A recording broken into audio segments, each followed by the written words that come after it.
কিচ্ছু কথা শুনে না, তো ডাঙর হলো, ঘরের একটা কাজও করে। ভাবছি মেয়েটাকে আর ঘরে রাখবো না, দিয়ে দিব ঘরে না। কিচ্ছু ভালো লাগে না, মন চায় সারাদিন ঘুরে বেড়াতে, কিছুই ভালো লাগে না, আর কিচ্ছুই ভালো লাগে না। আমি ইচ্ছে করে আমি দূর আকাশে ঘুরবো। আমি ভাবছি আমি ক্লারার সাথে বন্ধু করব। এই গাছে আমি আম চুরি করব, ওই গাছে আমি কলা চুরি করব।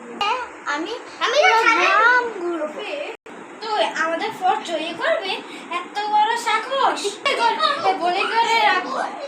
চল চল না